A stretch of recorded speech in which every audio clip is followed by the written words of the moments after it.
चलो नेक्स्ट हम क्या पढ़ेंगे, स्केलेटल टिश्यू। स्केलेटल टिश्यू मतलब बेसिक जो फ्रेमवर्क बनाता है वो कौन होते हैं, या फिर तो बोन्स है या फिर कार्टिलेज है ना, या फिर बोन है या फिर क्या है, कार्टिलेज है। तो सबसे पहले स्केलेटल मतलब सपोर्टिंग टिश्यू, बेसिक जो फ्रेमवर्क या फिर बेसिक जो सपोर्ट कर रहा है वो कौन है, इसके अंदर क्या क्या है, कार्टिलेज और बोन है, जो बेसिक स्केलेटन बना रहे हैं। बेसिक एंडो मतलब अंदर वाला स्केलेटन बना रहे हैं। सबसे पहले हम क्या पढ़ते हैं, कार्टिलेज। ये एक तरीके का स्पेशलाइज्ड कनेक्टिव टिश्यू है जो थोड़ा क्या है, कॉम्पैक्ट है मतलब डेंस है, लेकिन ये क्या है, लेस वेस्कुलर है। बोले तो इसके अंदर ब्लड सप्लाई थोड़ी कम है। इसके सेल्स के बीच में स्पेस भी बहुत ज्यादा है, वाइडली स्पेस्ड सेल्स देखने को मिलती है हमें किसके अंदर, कार्टिलेज के अंदर, है ना।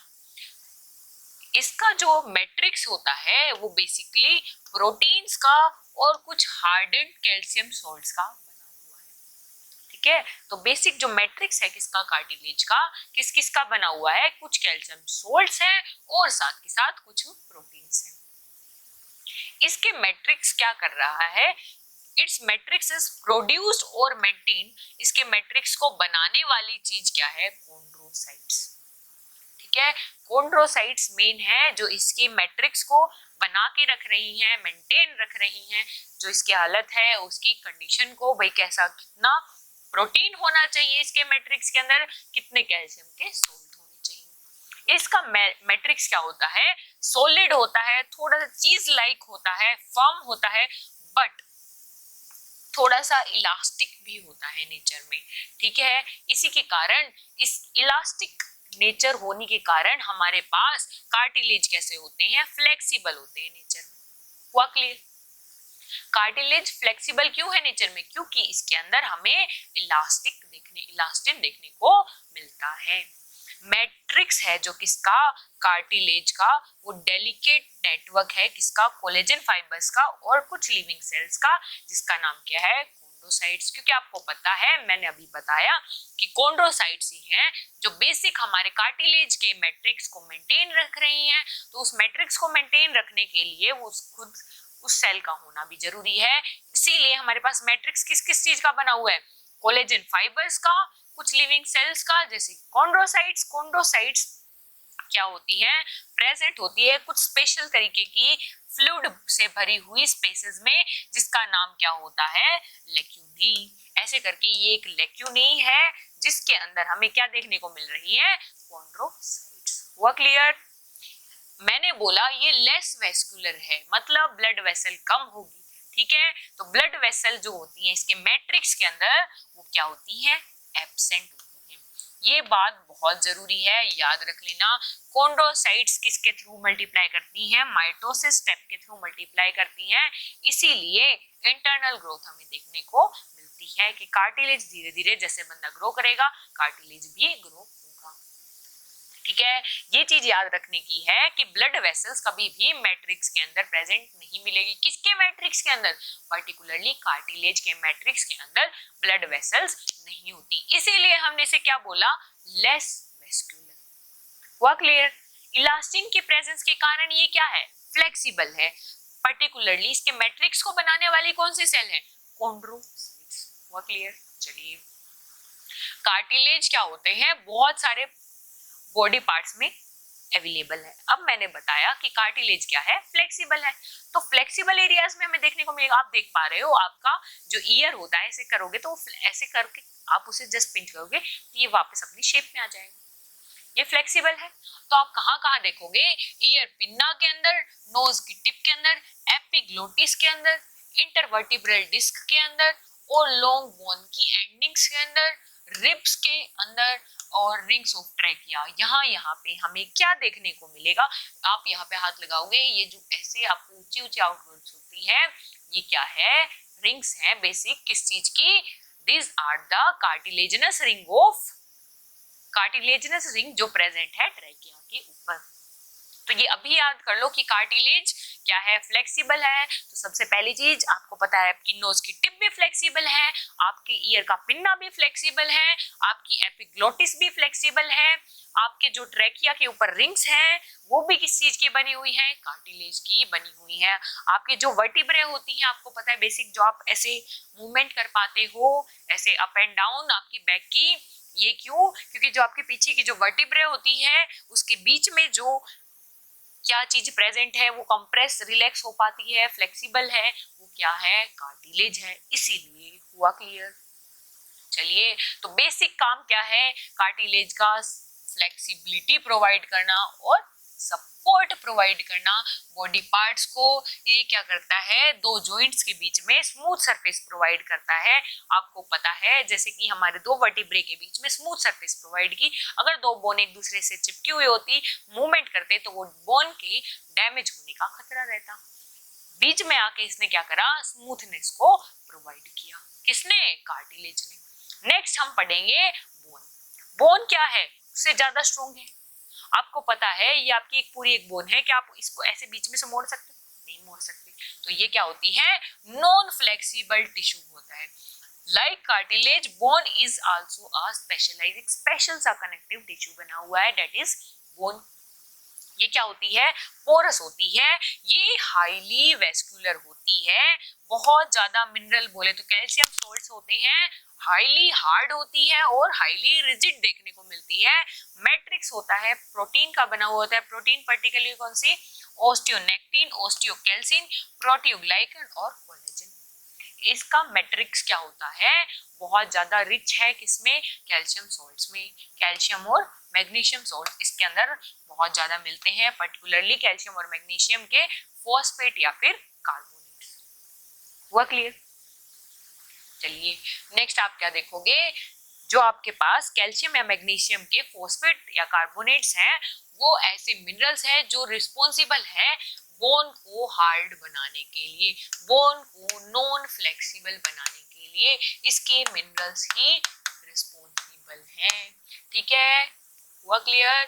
जो मैट्रिक्स है बोन का वो क्या होता है, थिन कंसेंट्रिक रिंग्स। कंसेंट्रिक मतलब एक के अंदर ऐसे एक, ठीक है। इसके मैट्रिक्स में हमें कंसेंट्रिक रिंग्स देखने को मिलते हैं, जिसे हम क्या बोलते हैं, लेमिली। बोन की सेल्स को क्या बोला जाता है, बोन सेल्स को बोला जाता है ओस्टियोब्लास्ट। क्या बोला जाता है, ओस्टियोब्लास्ट। इसके मैट्रिक्स को मेंटेन करने वाली कौन होगी, मैंने बताया कार्टिलेज की मैट्रिक्स को मेंटेन करने वाली थी कॉन्ड्रोसाइट्स, उसी तरह बोन के मैट्रिक्स को मेंटेन करने वाली कौन होगी, दैट्स दी ओस्टियोसाइट्स। किसके बीच में प्रेजेंट होगी, लैमिले के बीच में। ये ऐसे कॉन्सेंट्रिक रिंग्स बनी हुई हैं, उनके बीच में हमें जो खाली स्पेस होगी उसके अंदर ओस्टियोब्लास्ट देखने को मिलेगी, फ्लूइड फिल्ड स्पेस बोले तो लेक्यूने के अंदर। उसी तरह मैंने बताया था हमें कॉन्ड्रोसाइट्स मिली थी देखने के अंदर, कार्टिलेज के अंदर, किसके अंदर, लेक्यूने के अंदर, है ना। जितने भी लेक्यूने हैं बोन के कनेक्ट कम्युनिकेट करते हैं एक दूसरे से छोटी छोटी कैनाल्स के थ्रू, जिसे क्या बोला गया, कैनेलिक्यूली। मैंने बोला कि हमारे पास ये कॉन्सेंट्रिक रिंग्स है, उसके बीच में जो स्पेस है उसके अंदर फ्लूइड भरा हुआ है, फ्लूइड भरे हुए एक स्पेसेस है जिसका नाम है लेक्यूने, उसके अंदर सेल्स है दैट इज द ओस्टियोब्लास्ट, और ये अलग अलग लेक्यूने एक दूसरे से किसके थ्रू कनेक्टेड है, कैनेलिक्यूली के थ्रू। हुआ क्लियर? आराम से सोचो, बिल्कुल इजी है, दोबारा बताती हूँ। मैंने बताया कि हमारे पास बोन है, वो कैल्शियम और मैग्नीशियम के कुछ सोल्ट्स हैं, बोले तो कैल्शियम और मैग्नीशियम के फॉस्फेट्स हैं या फिर कार्बोनेट्स हैं, उनसे मिलके बनी हुई है, इसीलिए ये क्या है, हार्ड है, बोले तो नॉन फ्लेक्सिबल है। पहली चीज ये बहुत वेस्कुलर है, पोरस भी है, ठीक है। नेक्स्ट हमने क्या बोला, नेक्स्ट हमने बोला, यहाँ से आपको कंफ्यूजन शुरू हुई थी, एकदम क्लियर करते हैं। जो मैट्रिक्स है बोन की वो क्या है, ऐसे कंसेंट्रिक रिंग से बनी, रिंग्स है ना। उस मैट्रिक्स में हमने देखा ऐसे कंसेंट्रिक रिंग्स बना रखी है, तो इन रिंग्स को हमने क्या बोल दिया, लेमिले बोल दिया, है ना। इन रिंग्स को क्या बोल दिया, लेमिले बोल दिया। इस मैट्रिक्स को बना के रखने वाली कौन सी होती है, ओस्टियोसाइट्स। जैसे आपने देखा था कार्टिलेज के अंदर के मैट्रिक्स को बनाने वाली थी कॉन्ड्रोसाइट्स, उसी तरह बोन के मैट्रिक्स को बनाने वाली हैं ओस्टियोसाइट्स। ठीक है, तो यहाँ पे हमारे पास इस लेमिले की फॉर्मेशन करने वाली कौन है, ओस्टियोसाइट्स। ठीक है, और ओस्टियोसाइट एक फ्लूइड से भरे हुए एक डब्बे के अंदर होती है जिसका नाम क्या है, लेक्यूनी। अब आपको पता है ये लेक्यूनी बहुत सारे होंगे, एक दूसरे से कनेक्टेड किसके थ्रू होते हैं, lacunae, that is the canaliculi. हुआ clear? Each canaliculus is filled with delicate cytoplasmic processes of bone sales.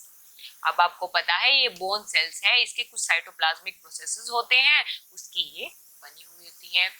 दो कैनालिक्यूली, each bone cell of each lacuna receive food and oxygen and eliminate waste। ये जो कैनालिक्यूली है इसी के through आपको पता है हर लेक्यूने के अंदर क्या है, हमारे पास ओस्टियोसाइट है, ओस्टियोसाइट अपना काम कर रही है तो उसे ऑक्सीजन चाहिए, वो खाना ले रही है, वो वेस्ट छोड़ रही है, वो सारी चीजें किसके थ्रू हो रही है, वो सारी चीजें किसके थ्रू हो रही है, दैट इज द कैनालिक्यूली। हुआ क्लियर? चलिए अब बोन के फंक्शन देखते हैं।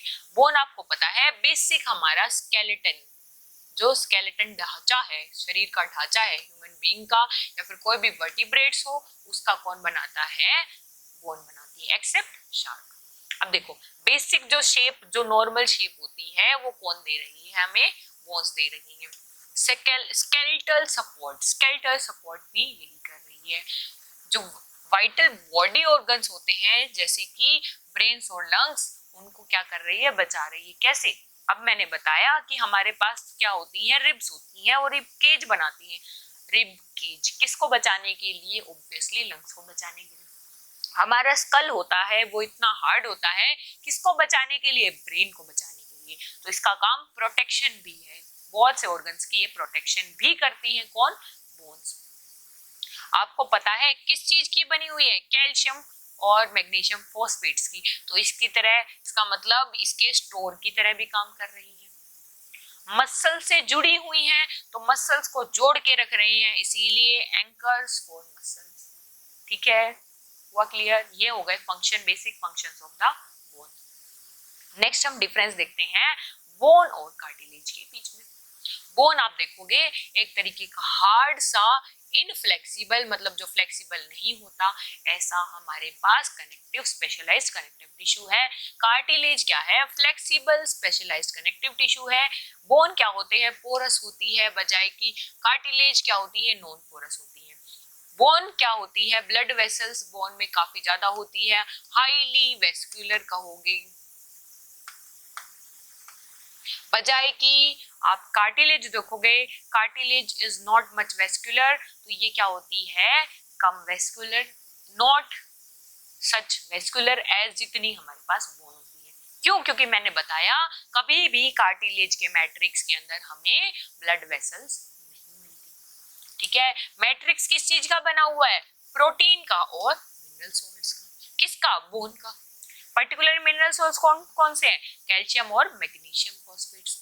ये क्या कार्टिलेज किस चीज का बना हुआ है, कार्टिलेज का मैट्रिक्स बना हुआ है हमारे पास प्रोटीन का। एनिमल टिश्यू, किसी को याद है क्या क्या पढ़ा था हमने एनिमल टिश्यू में? एनिमल टिश्यू किस कारण, किस हैबिट के कारण, एनिमल के किस हैबिट के कारण प्लांट टिश्यू से अलग है, तो बता सकते हैं? एनीवन, कोई भी? बिल्कुल बताओगे मैम, बोलोगे मैम प्लांट तो खड़ा रहता है तो वो स्टेशनरी हैबिट के कारण इन्वॉल्व है, लेकिन हमारा जो एनिमल होता है वो मोबिलिटी शो करता है, तो इसीलिए उसके टिश्यू मोबिलिटी के कारण, उसकी मोबिलिटी से स्पेशलाइज है ना। बिल्कुल, ये बात बोलोगे? हाँ ठीक है। ज्यादा कॉम्प्लेक्स सिस्टम किसका है, प्लांट का या एनिमल का? तो आप बोलोगे मैम प्लांट का, तो मैं कह लूंगी नहीं एनिमल का। अब मैं कहूंगी बताओ रीजन क्या है आपका एनिमल बोलने का, कि एनिमल के टिश्यू का ऑर्गेनाइजेशन ज्यादा कॉम्प्लेक्स है, बोले तो ज्यादा कठिन है, ज्यादा टिपिकल है in comparison to plant tissue.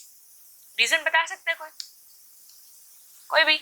हाँ, आप बोलोगे बिल्कुल मैम, मैम प्लांट्स का काम क्या होता है, वो एक जगह खड़े रहते हैं, उनका एक ही काम होता है, लाइट लेंगे, फोटोसिंथेसिस करेंगे और ऑक्सीजन छोड़ देंगे, वो ज्यादा काम करता ही नहीं है, जबकि हमारा ह्यूमन बीइंग हम देखते हैं कितने कॉम्प्लेक्स काम करता है, वो खुद के काम करता है, वो दूसरे के बारे में 100 चीजें सोचता है, खुद की चीजें सोचता है, आगे के ख्याली पुलाव बना के रखता है, इधर से उधर भागता है, दौड़ता है, पूरे दिन इतना बिजी रहता है, तो इसीलिए उसका सिस्टम, उसका टिश्यू तो कॉम्प्लेक्स अरेंजमेंट में होगा ही।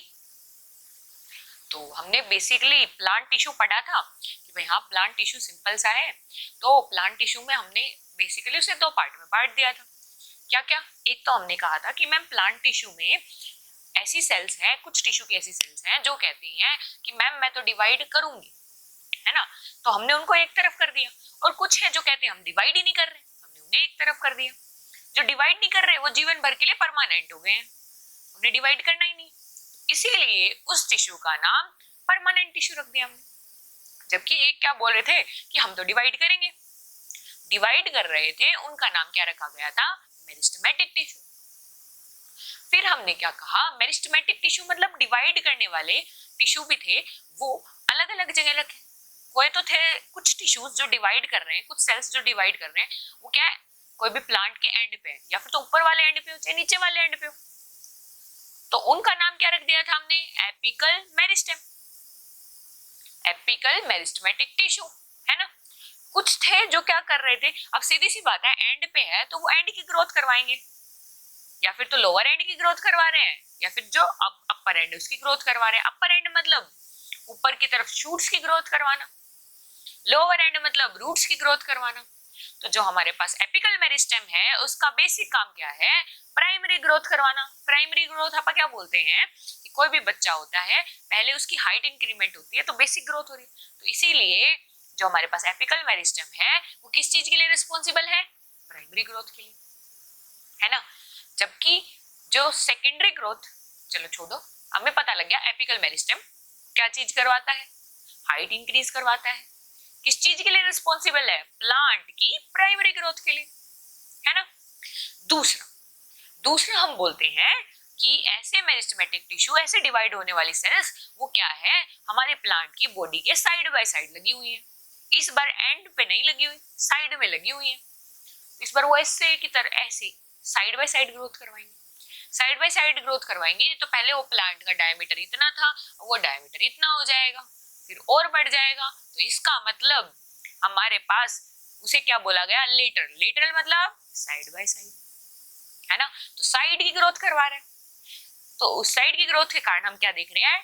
Diameter of the plant increase हो रहा है, या फिर क्या इंक्रीज हो रहा है? Girth of the plant.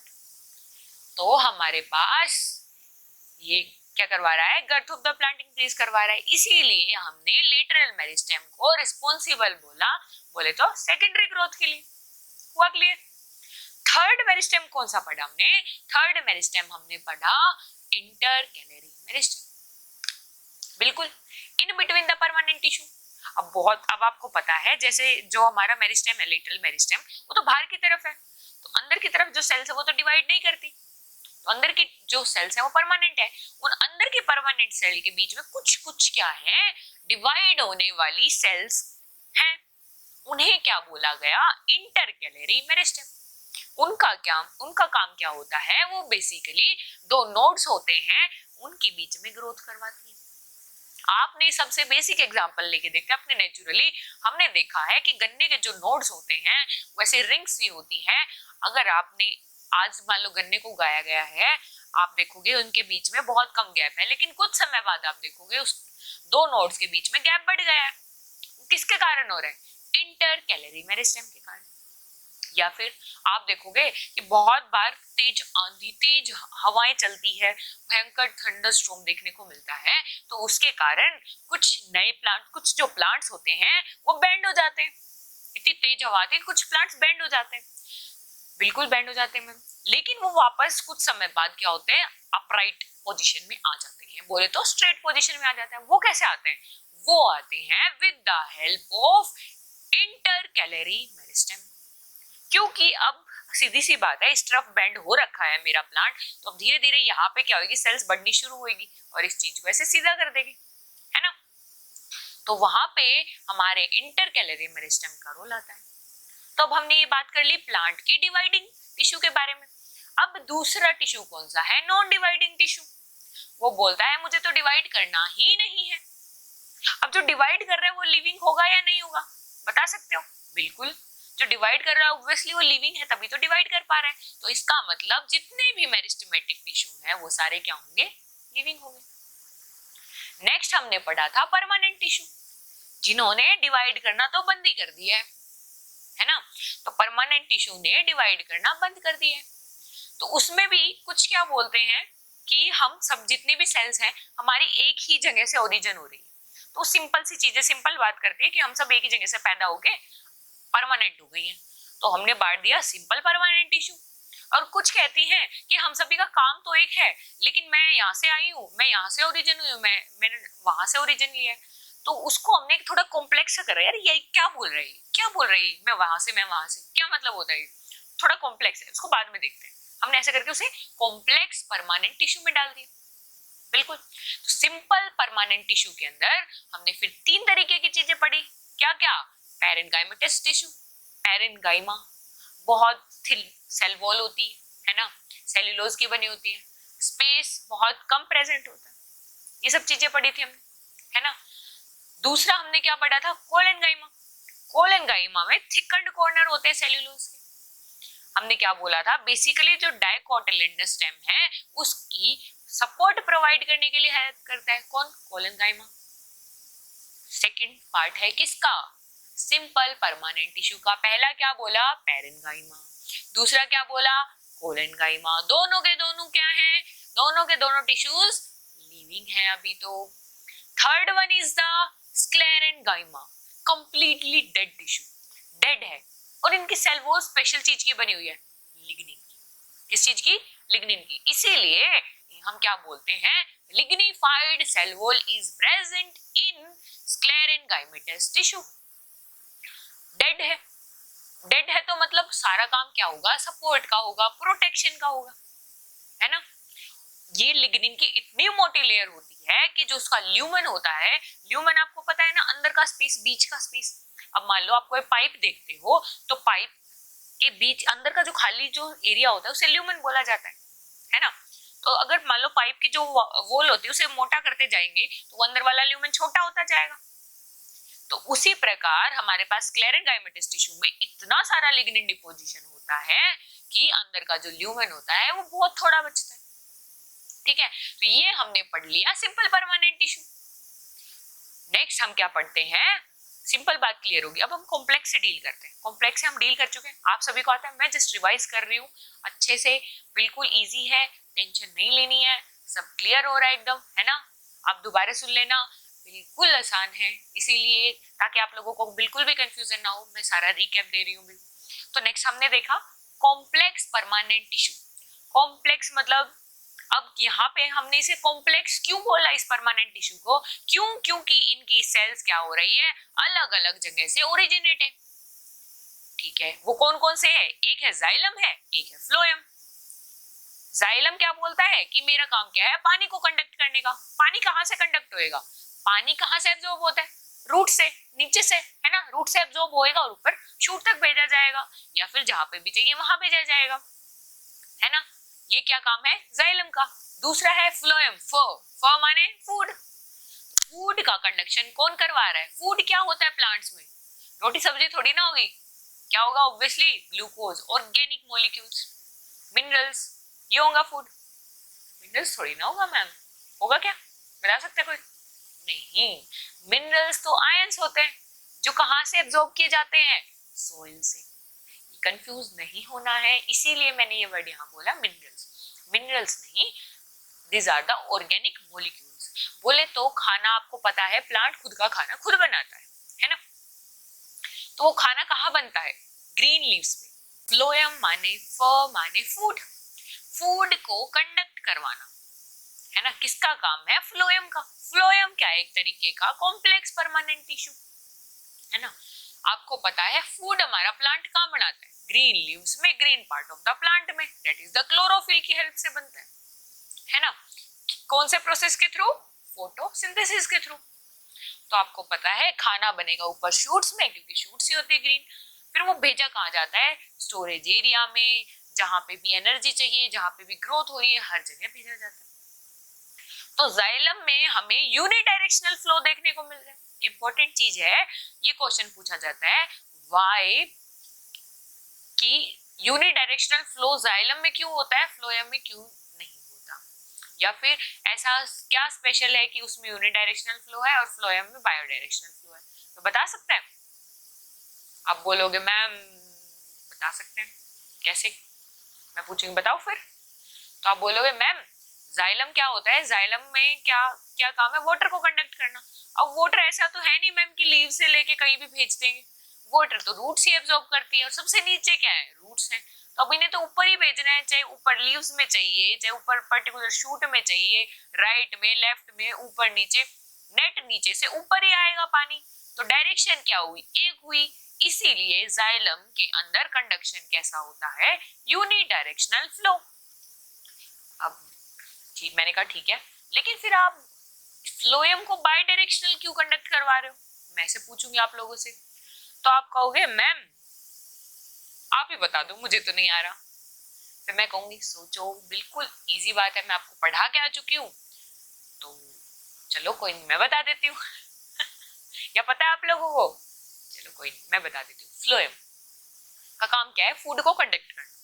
अब आपको पता है ऐसी लीव्स, ऐसे शूट जो ग्रीन है, जिनके अंदर क्लोरोफिल है, उनके अंदर प्रॉपर फोटोसिंथेसिस हो रही है। प्रॉपर फोटोसिंथेसिस होगी तो प्रॉपर खाना बनेगा, बनेगा ना। उस खाने को स्टोरेज एरिया में भी भेजा जाएगा, स्टोर करके रखना है ना। उस खाने को उस स्टोरेज एरिया से वापस जहां पे ग्रोथ हो रही है, जहां पे रिपेयर हो रही है, जो भी चीज हो रही है, वहां पे उस खाने को भेजा जाएगा।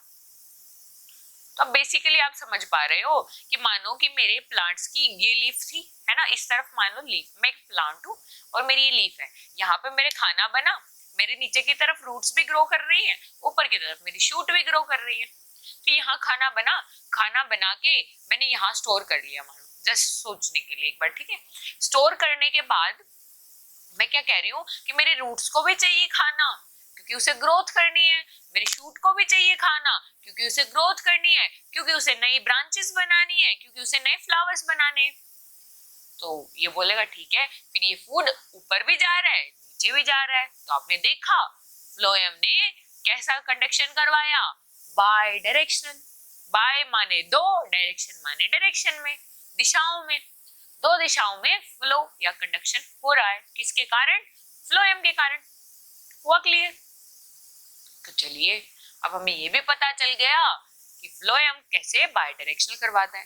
फिर मैंने बताया था कि दोनों के दोनों कॉम्प्लेक्स परमानेंट टिश्यू बेसिकली 4 तरीके की एलिमेंट्स के बने हुए हैं। तो सबसे पहले हम देखते हैं जाइलम। जाइलम कौन कौन से 4 एलिमेंट का बना हुआ है, that is the xylem fibres, xylem parenchyma, xylem, बता सकते कोई, बिल्कुल आसान है, जाइलम, जाइलम क्या है, स्क्लेरेन्गाइमा, है ना, जाइलम ट्रैकेट्स, बिल्कुल हुआ क्लियर। इनमें सिर्फ जाइलम के अंदर सिर्फ और सिर्फ जाइलम पेरेन्गाइमा लिविंग होता है, बाकी सारे डेड होते हैं, है ना। दूसरे हमने क्या पढ़ा था, फ्लोएम। फ्लोएम भी बेसिकली 4 एलिमेंट्स का बना हुआ है, tracheids, companion cell, sieve tube और फ्लोएम स्क्लेरेन्गाइमा, है ना, या फिर बास्ट फाइबर बोल देते हैं हम जिसे।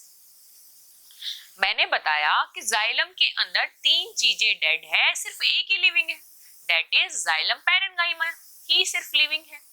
बजाय कि दूसरी तरफ हमने क्या कहा कि जो हमारे पास फ्लोएम है उसके अंदर तीनों की तीनों चीजें लिविंग है, सिर्फ एक ही डेड है, वो क्या है, फ्लोएम स्क्लेरेन्गाइमा या बास्ट फाइबर्स, है ना, जो किसमें जूट वगैरह में देखने को मिलते हैं। तो अब हमने क्लासिफाई कर दिया, क्लियर कर दिया, हर चीज क्लियर हो गई है, हमने सारा रिकैप भी कर लिया किसका, प्लांट टिश्यू का। अब हम जिस टॉपिक पे चल रहे थे वो है हमारा एनिमल टिश्यू। एनिमल टिश्यू तो बहुत कॉम्प्लेक्स है, बट इसे अब हम इजी करने वाले हैं, लगभग तो इसे खोल चुके हैं, अब इसको और खोल के पढ़ने वाले हैं। अब जो जितना खोल चुके हैं उसे रिकैप में लेते हैं, है ना। तो एनिमल टिश्यू, आपको पता है कॉम्प्लेक्स है, सबसे बाहर वाला एपिथीलियम है ना, एपिथेलियल टिश्यू, जिसका सबसे सिंपलेस्ट टिश्यू होता है।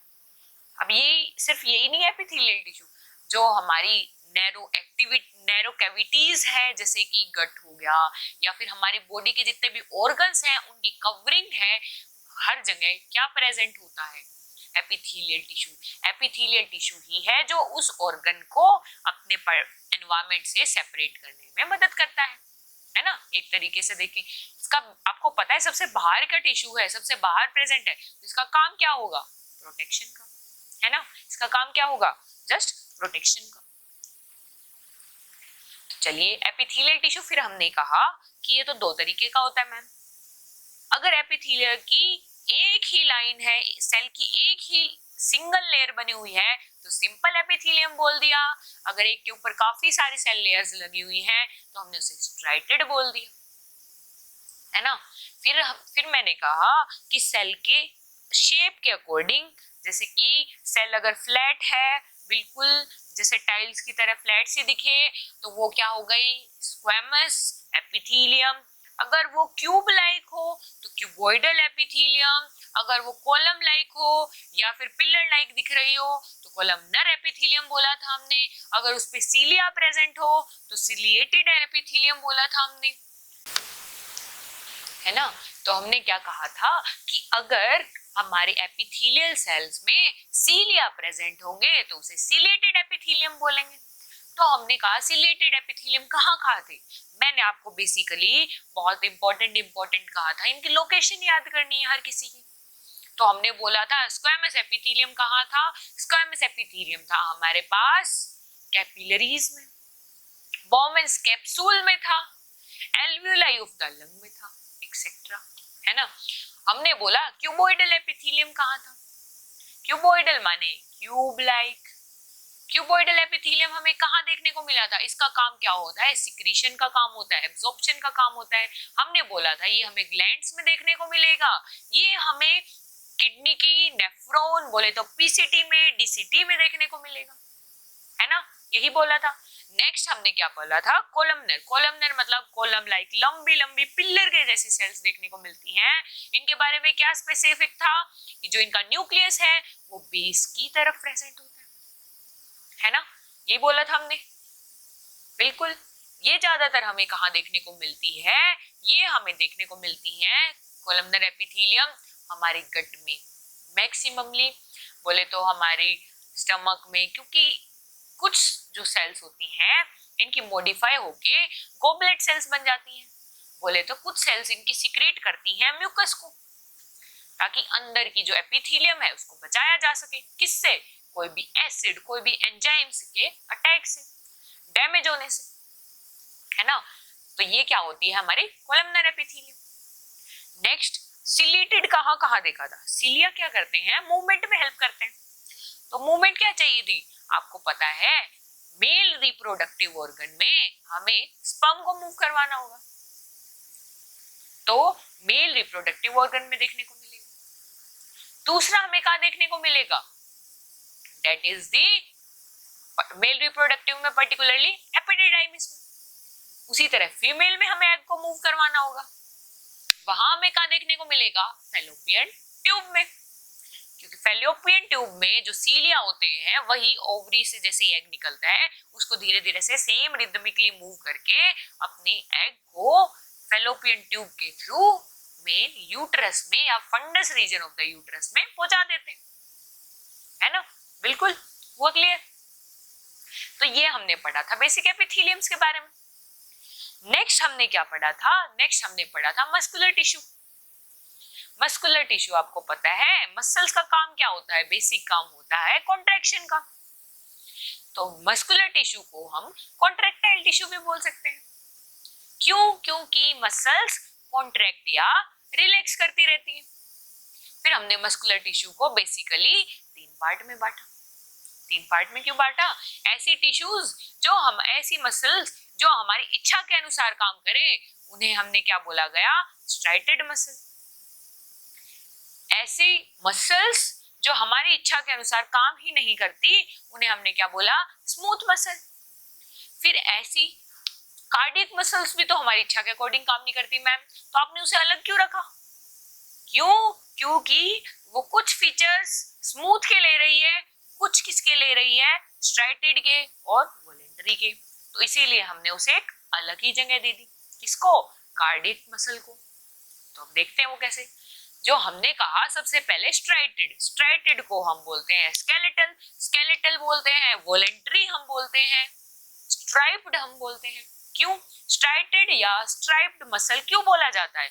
क्योंकि एक के बाद एक लाइट और डार्क बैंड प्रेजेंट होते हैं, इसीलिए। ठीक है मैम, ये समझ में आ गया। एक के बाद एक हमें लाइट और डार्क बैंड देखने को मिलेंगे। Okay ma'am.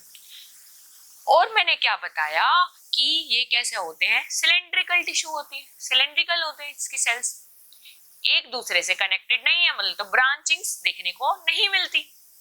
मल्टी न्यूक्लिएटेड होते हैं, और जो न्यूक्लियस होता है वो जस्ट सेल मेम्ब्रेन के नीचे होता है। अब एक क्वेश्चन और पूछती हूँ आप लोगों से। मैंने बताया था मसल को, मसल की जो सेल मेम्ब्रेन है उन्हें हम स्पेशल नाम देते हैं। क्या नाम है उसका? कोई बता सकता है? बताइए बताइए। बिल्कुल, दैट इज सार्कोलेमा। और special name for cytoplasm of the muscle cell is, क्या होगा मसल सेल के साइटोप्लाज्म का नाम? सार्कोप्लाज्म। उसी तरह एंडोप्लाज्मिक रेटिकुलम का नाम क्या हो जाता है? सार्कोप्लाज्मिक रेटिकुलम, है ना? हुआ क्लियर? याद है? बिल्कुल, बहुत अच्छे, वेरी गुड। तालियां तालियां, खुद के लिए तालियां। चलिए, तो हमने ये देख लिया है कि हमारे पास स्केलेटल, जो हमारे पास स्ट्राइटेड मसल को स्ट्राइप्ड मसल क्यों बोला गया। दूसरा, वॉलेंटरी मसल्स होती हैं ये। वॉलेंटरी क्यों? क्योंकि हमने चाहा कि हमारा हाथ अब मूव ऐसे करना चाहिए, तो हमारी इच्छा के अनुसार काम कर रही है, बोले तो it works according to our will, इसीलिए हमने इन्हें वॉलेंटरी मसल बोल दिया। हुआ क्लियर? नेक्स्ट हमने इन्हें बोला स्केलेटल मसल। क्यों? क्योंकि ये बेसिक जो हमारे स्केलेटल से जुड़ी हुई होती है, इसीलिए जो skeletal framework, skeletal that is the bone, bone से जुड़ी हुई, इसीलिए हमने इन्हें क्या बोला गया? स्केलेटल मसल बोल दिया। ये थी हमारी स्ट्राइटेड मसल। दूसरी हमने पढ़ी स्मूथ मसल। स्मूथ को हम विसरल मसल बोलते हैं। क्यों? क्योंकि ये विसरा के अंदर प्रेजेंट होती है, इसीलिए हम इसे क्या बोलते हैं? विसरल मसल बोलते हैं। विसरा के अंदर प्रेजेंट होती है। विसरा बोले तो जैसे आपकी गट या कोई भी चीज, कोई भी विसरा आपकी इच्छा के अनुसार काम नहीं करता, उसको काम करना है तो वो बेसिक अपना फंक्शन करेगा, है ना? ये सबसे बड़ी चीज। इसके फाइबर्स कैसे होते हैं बोले तो इसकी सेल्स कैसे होती है? इसकी सेल्स होती है टेपर, इलोंगेटेड, ठीक है, टेपरिंग एंड्स। कैसी होती है? कुछ हमें कैसे देखने को मिलेगी इसकी सेल्स? हमें देखने को मिलेगी कुछ इस प्रकार की, है ना, टेपरिंग एंड्स। सिंगल न्यूक्लियस देखने को मिलता है ना, बीच में सेंट्रली लोकेटेड सिंगल न्यूक्लियस देखने को मिलता है। ये था स्मूथ मसल के बारे में। ये क्या होती है? इनवॉलेंटरी होती है। इनवॉलेंटरी है तो मतलब doesn't work according to our will, हमारी इच्छा के अनुसार काम नहीं करेगी, इसीलिए हमने इनका नाम क्या रख दिया? Involuntary muscle. इनवॉलेंटरी बोल दो, स्मूथ बोल दो, बिल्कुल। दूसरा, तीसरा नाम मैंने क्या बोला? चाहे विसरल मसल बोल दो। क्यों? क्योंकि ये विसरास के अंदर प्रेजेंट है। हुआ clear? Third one is the cardiac muscle. अब जो इन दोनों के अंदर एक चीज नहीं है, वो कार्डियक मसल के अंदर स्पेशल चीज प्रेजेंट है।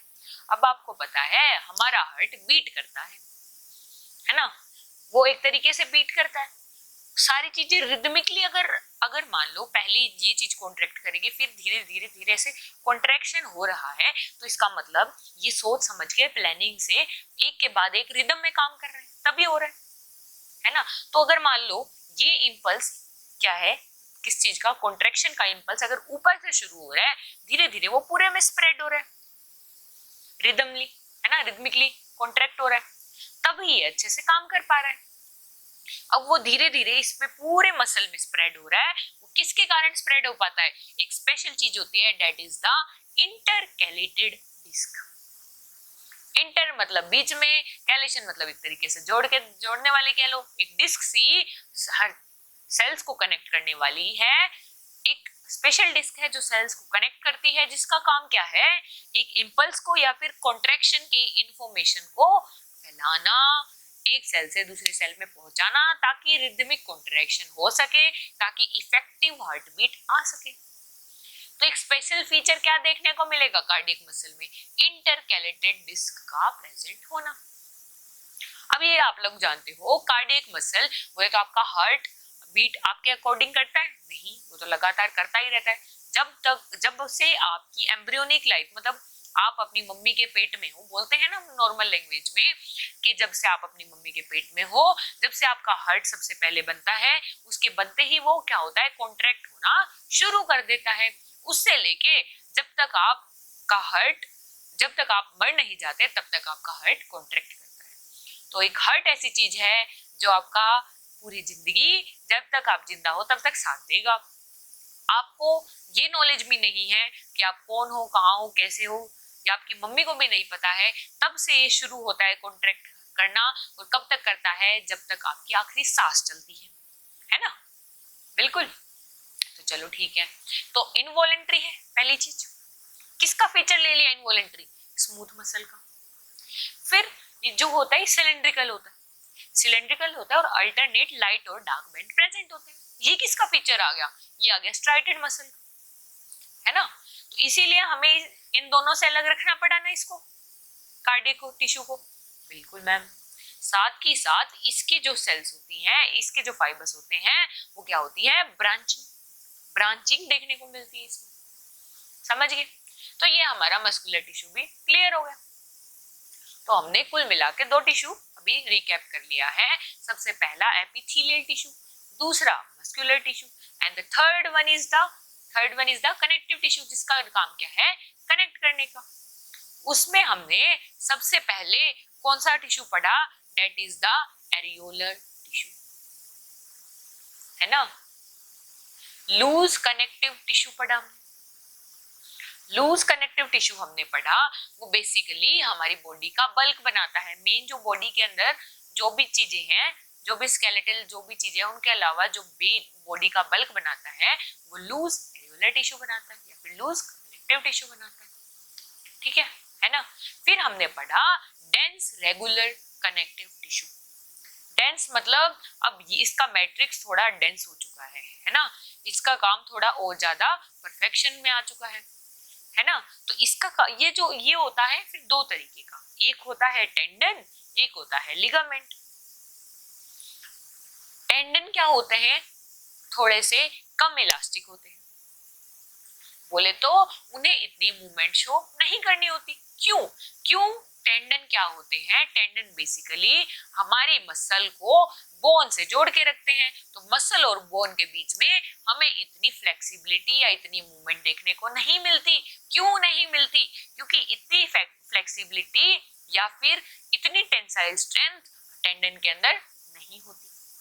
बजाय कि आप देखोगे आप 2 बोन के जॉइंट को कितने अच्छे से मूव कर पा रहे हो, ये गर्दन वाला भी कर पाते हो, हर कोई जॉइंट आप कितना अच्छे से मूव कर पाते हो बिटवीन द बोन्स, है ना। क्योंकि उनके बीच में लिगामेंट प्रेजेंट होता है, उसके अंदर इलास्टिक की मात्रा ज्यादा होती है, इसीलिए वो ज्यादा इलास्टिक है, इसीलिए लिगामेंट ज्यादा फ्लेक्सिबल है, इसीलिए हमें लिगामेंट में ज्यादा मोबिलिटी देखने को मिलती है। तो हमने डेंस रेगुलर कनेक्टिव टिश्यू भी कर लिया। And the next one is the adipose tissue. Adipose tissue बोले तो fat storage tissue, fat containing tissue. Fat cells होती हैं, बड़ी बड़ी खाली खाली सी सेल्स देखने को मिलती हैं। न्यूक्लियस मिलता है कॉर्नर में और पूरी सेल खाली होती दिखती है। क्योंकि उनके अंदर फैट का वैक्यूल प्रेजेंट होता है बड़ा सारा। आप देखोगे जो सेल्स होती है उनके बीच में फाइब्रस सेप्टा होते हैं जो उनको सेपरेट कर रहे होते हैं, है ना। बेसिकली जो हमारे पास फैट ही है जिसके कारण हमें बॉडी की शेप अच्छी मिलती है। तो बॉडी की शेप प्रोवाइड करने में किसका काम है, फैट का काम है। आपने देखा है कि बहुत से ऑर्गन हैं उनके अराउंड फैट की डिपोजिशन है। क्यों है, क्योंकि वो शॉक को एब्जॉर्ब करता है, वो उस ऑर्गन को उसकी पोजीशन में मेंटेन रखने में हेल्प करता है। बिल्कुल क्लियर, हमने इतना पढ़ा, एकदम क्लियर। चलिए ठीक है, अब हमारा एडिपोज टिश्यू किसका, कनेक्टिव टिश्यू का थर्ड पार्ट है एडिपोज टिश्यू, वो भी कर लिया है ना। नेक्स्ट हमने पढ़ा था स्केलेटल टिश्यू। स्केलेटल मतलब बेसिक बॉडी का फ्रेमवर्क बना रहे हैं जो, तो वो पढ़े हमने दो तरीके के, एक होता है कार्टिलेज, एक होता है बोन। आपको पता है ज्यादा सॉलिड मैट्रिक्स किसका होता है, बोन का, बजाय कि किसके, कार्टिलेज के। लेकिन एक क्वेश्चन मैंने बोला था बहुत इंपॉर्टेंट है, हाईली वेस्कुलर कौन सा होता है इन दोनों में से, स्केलेटल या बोन या कार्टिलेज, कोई बता सकता है? बिल्कुल बताएंगे अच्छे बच्चों की तरह। आप बोलोगे मैम हाईली वेस्कुलर तो कौन होता है, क्योंकि उसके अंदर हेवर्जियन कैनाल्स होती हैं, मैट्रिक्स क्या होती है, गोल गोल रिंग से बना देते हैं, उन्हें बोला जाता है हेवर्जियन कैनाल्स, है ना। और आपको मैंने बताया था कि जो मैट्रिक्स बनता है इसमें मेन मैट्रिक्स होता है, ठीक है। मैट्रिक्स को बनाने वाली सेल्स क्या होती हैं, ओस्टियोसाइट्स, बोले तो बोन की मैट्रिक्स को बनाने वाली, कार्टिलेज को मैट्रिक्स को बनाने वाली कॉन्ड्रोसाइट्स। किसके अंदर प्रेजेंट होती है ये मैट्रिक्स बनाने वाली सेल्स, ये होती है लेक्यूने के अंदर। उसी तरह हमारे पास बोन के लेक्यूने के अंदर होगी, है ना। तो बोन के लेक्यूने एक दूसरे से कैसे कनेक्टेड होते हैं, कैनालिक्यूली नाम की कोई चीज होती है उससे कनेक्टेड होते हैं।